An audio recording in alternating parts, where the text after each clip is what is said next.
नमस्कार, मैं हूं निकिता और आप देख रहे हैं सत्यहिंदी.com। चलिए एक नजर डालते हैं अब तक की सुर्खियों पर। सुप्रीम कोर्ट ने कहा है कि नागरिकों की आवाज को उनकी संपत्ति नष्ट करने की धमकी देकर नहीं दबाया जा सकता और कानून के शासन में बुलडोजर न्याय पूरी तरह अस्वीकार्य है। सीजेआई डीवाई चंद्रचूड़, न्यायमूर्ति जेबी पार्दीवाला और न्यायमूर्ति मनोज मिश्रा की बेंच ने कहा कि बुलडोजर के जरिए न्याय करना किसी भी सभ्य न्याय व्यवस्था का हिस्सा नहीं हो सकता। बेंच ने कहा कि राज्य को अवैध अतिक्रमणों या गैर कानूनी रूप से निर्मित संरचनाओं को हटाने के लिए कार्रवाई करने से पहले कानून की उचित प्रक्रिया का पालन करना चाहिए। कानून के शासन में बुलडोजर न्याय बिल्कुल अस्वीकार्य है। अगर इसकी अनुमति दी गई तो अनुच्छेद 301 के तहत संपत्ति के अधिकार की संवैधानिक मान्यता समाप्त हो जाएगी। संविधान के अनुच्छेद 300A में कहा गया है कि किसी भी व्यक्ति को कानून के प्राधिकार के बिना उसकी संपत्ति से वंचित नहीं किया जाएगा। मणिपुर से बीते 2 दिनों के अंदर एक और हत्या की खबर सामने आई है। समाचार एजेंसी पीटीआई की एक रिपोर्ट के मुताबिक मणिपुर के बिष्णुपुर जिले में शनिवार को धान के खेतों में काम कर रही एक महिला को संदिग्ध पहाड़ी उग्रवादियों ने गोली मार दी। यह घटना सैटन इलाके में हुई, जब महिला अन्य किसानों के साथ फसल की देखभाल करने गई थी। तभी उग्रवादियों ने इम्फाल घाटी में निचले इलाकों में स्थित खेतों पर गोलीबारी शुरू कर दी। अधिकारियों ने बताया कि महिला की मौके पर ही मौत हो गई। घटना के बाद गांव में तनाव फैल गया।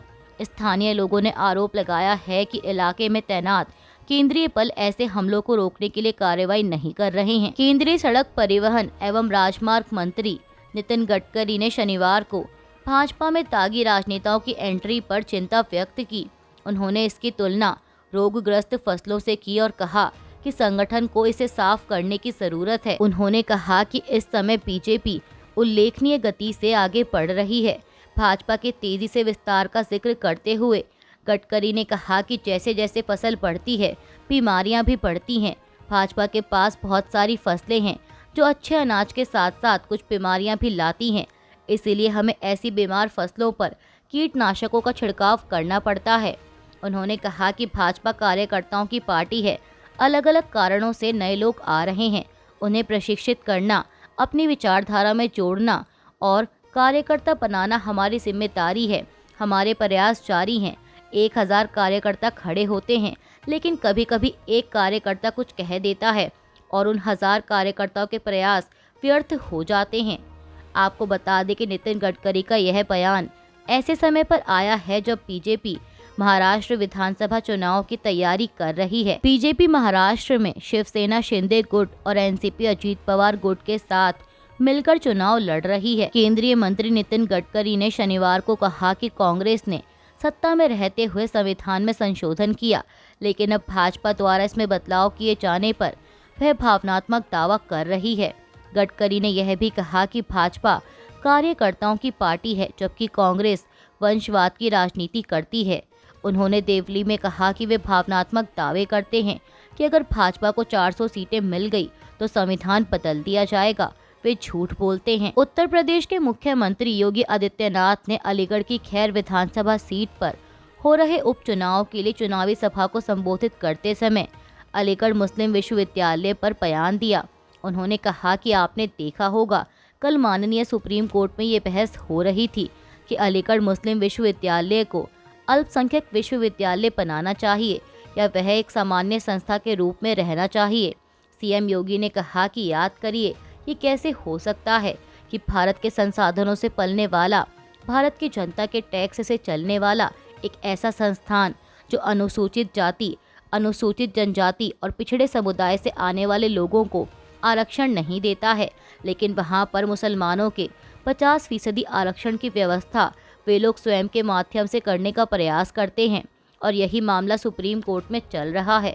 उन्होंने आगे कहा कि भारत का संविधान एससी, एसटी और मंडल कमीशन की रिपोर्ट के आधार पर पिछड़ी जाति के लोगों को आरक्षण की सुविधा देता है, लेकिन ये सुविधा मुस्लिम विश्वविद्यालयों में क्यों नहीं मिल पाती है। जब भारत का पैसा लगा है तो एससी, एसटी और पिछड़ी जाति के लोगों को भी वहां आरक्षण का लाभ मिलना चाहिए, वहां नौकरी भी मिलनी चाहिए और अनुसूचित जाति, अनुसूचित जनजाति और पिछड़ी जाति के बच्चों को प्रवेश भी मिलना चाहिए। झारखंड के रांची में बीजेपी के राष्ट्रीय अध्यक्ष जेपी नड्डा ने IMA के कार्यक्रम में डॉक्टरों से बातचीत की। इस दौरान उन्होंने कहा कि भारत के गांवों में लोगों के एक हाथ पर घास का गट्ठा रहता है और दूसरे हाथ से लोग मोबाइल फोन पर बात करते हुए जाते हैं।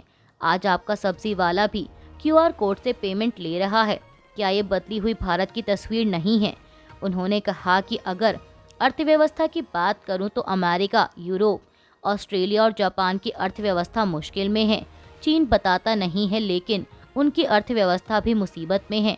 अंतर्राष्ट्रीय मुद्रा कोष ने कहा है कि आज अगर किसी की अर्थव्यवस्था बेहतर है तो वह भारत है। जेपी नड्डा ने कहा कि 2014 में भारत की अर्थव्यवस्था 11वें स्थान पर थी और 2019 में हम 5वें स्थान पर थे। हमने ब्रिटेन की अर्थव्यवस्था को पीछे कर दिया था और समय दूर नहीं है, आपने तीसरी बार मोदी जी को प्रधानमंत्री बनाया है। भारत तीसरे नंबर की अर्थव्यवस्था बनेगा। AIMIM प्रमुख असदुद्दीन ओवैसी ने महाराष्ट्र विधानसभा चुनाव के लिए छत्रपति संभाजीनगर में एक चुनावी सभा को संबोधित करते हुए PM मोदी पर जमकर निशाना साधा। उन्होंने PM मोदी के एक हैं तो सेफ हैं वाले बयान पर कहा कि अगर इंसाफ है तो भारत सेफ है। आपको बता दें कि पिछले दिनों महाराष्ट्र विधानसभा चुनाव के लिए धुले में एक रैली को संबोधित करते हुए PM मोदी ने एक हैं तो सेफ हैं का नारा दिया था। अब इस पर ओवैसी ने अपने संबोधन में कहा कि मजलिस बोल रही है कि हम अनेक हैं तो अखंड हैं। मोदी एक करना चाहते हैं, RSS एक करना चाहते हैं। मैं कहता हूं कि इंसाफ है तो इंडिया सेफ है, संविधान है तो सम्मान है, अंबेडकर जिंदा हैं तो गोडसे मुर्दा है। ओवैसी ने पूछा कि PM मोदी महाराष्ट्र चुनाव में क्या कर रहे हैं? मराठा बनाम OBC कर रहे हैं। ये एक की बात कर रहे हैं और हम अनेक की बात करते हैं। ये एक के नाम पर सबको लड़ाना चाहते हैं। कांग्रेस अध्यक्ष मल्लिकार्जुन खड़गे ने नागपुर में एक चुनावी सभा को संबोधित करते हुए प्रधानमंत्री मोदी पर हमला बोलते हुए कहा कि PM मोदी ने 2 टांग लगा लिए हैं। उनके पैर दोनों नकली हैं, एक TDP की और दूसरी टांग JDU की। अगर आप वो दोनों टांग निकाल दो तो वह चल भी नहीं पाएंगे।